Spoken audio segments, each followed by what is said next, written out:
Praise the Lord. இயேசுவின் நாமத்தினாலே தேவ பிள்ளைகள் எல்லாரையும் வாழ்த்துகிறேன், ஆசீர்வதிக்கிறேன். கர்த்தருடைய வார்த்தையை கொடுத்திருக்கிறார், சேர்ந்து தியானிக்கலாம். அப்போஸ்தலர் நடபடிகள் 10வது அதிகாரம் 4வது வசனத்தின் 2வது பகுதி. உன் ஜெபங்களும் உன் தருமங்களும் தேவனுக்கு நினைப்பூட்டுதலாக அவர் சந்நிதியில் வந்து எட்டி இருக்கிறது. Acts chapter 10 verse 4 and the second part.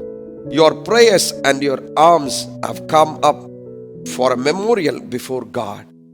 உன் ஜெபங்களும் உன் தர்மங்களும் தேவனுக்கு நினைப்பூட்டுதலாக இருக்கிறது என்பதை கொர்நேலியுவின் வாழ்க்கை நமக்கு கற்றுக் கொடுக்கிறது. ஒருவேளை பல நேரத்திலே நாம் யோசிக்கலாம், நான் ஜெபித்து கொண்டே இருக்கிறேன், இதெல்லாம் என்ன ஆகுது? இது ஆண்டவர் ஒருவர் கேட்கிறாரா? என் ஜெபம் அவருடைய சமூகத்துல செவிகளுக்குள்ள போகுதா அப்படின்னு நீங்க கேட்பீங்கன்னா, நமக்கு ஒரு நல்ல உதாரணத்தை ஆண்டவர் எழுதி வைத்திருக்கிறார். கொர்நேலியு என்கிற ஒரு மனிதன் தொடர்ந்து ஜெபித்து கொண்டிருக்கிறான்.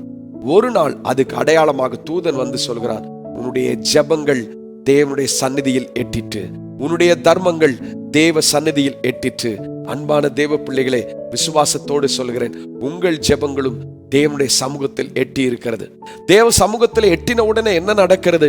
அங்கிருந்து ஒரு தூதன் அனுப்பப்பட்டது போல உங்கள் ஜெபங்களுக்கும் உங்கள் தர்மங்களுக்கும் இதுவரை நீங்கள் கர்த்தருக்கு பிரியமாய் நடந்து கொண்டது எல்லாவற்றுக்கும் கர்த்தர் ஒரு பதில் கொடுக்கும் நாள் சமீபமாயிருக்கிறது.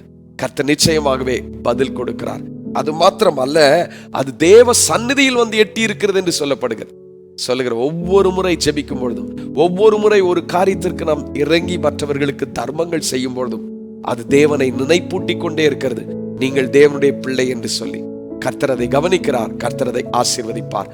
கொர்நேலியு பெற்றுக்கொண்ட ஆசீர்வாதம் என்ன தெரியுமா? அவனுடைய வீட்டுக்குள் வந்த எல்லாரும் பரிசுத்த ஆவியானவரால் நிரப்பப்பட்டார்கள். அந்த வீட்டுக்குள் வந்த எல்லாருமே அந்த அந்நிய பாஷைகளை பெற்றுக்கொண்டார்கள்.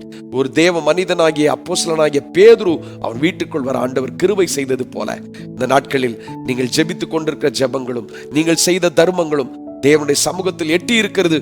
உங்களுக்கு கிடைக்க வேண்டியவர்களை கர்த்தர் கிடைக்க கிருபை செய்வார். ஜெபிக்கலாமா? நல்ல ஆண்டவரே, இந்த வேளையில அன்பான பிள்ளைகளை உங்க கரத்துல ஒப்பு கொடுத்து ஜெபிக்கிறேன். உன் ஜெபங்களும் உன் தர்மங்களும் தேவ சமூகத்தில் எட்டிட்டு என்று சொன்ன வார்த்தையின்படியே இந்த பிள்ளைகளுடைய ஜெபங்களும் தர்மங்களும் இதுவரை உமக்காக செய்த காரியங்களிலே அதற்கான ஒரு பதில் கிடைக்கும் நாள் சமீபம். இதை நீர் அவர்களுக்கு செய்து கொடுக்கிறதுக்காக ஸ்தோத்திரம். இந்த நாளை ஆசீர்வதிக்கிறேன், பொறுப்படுத்திக் கொள்ளும். எல்லாவற்றுக்கும் நீரே கூட இருந்து நடத்தி செல்லும்.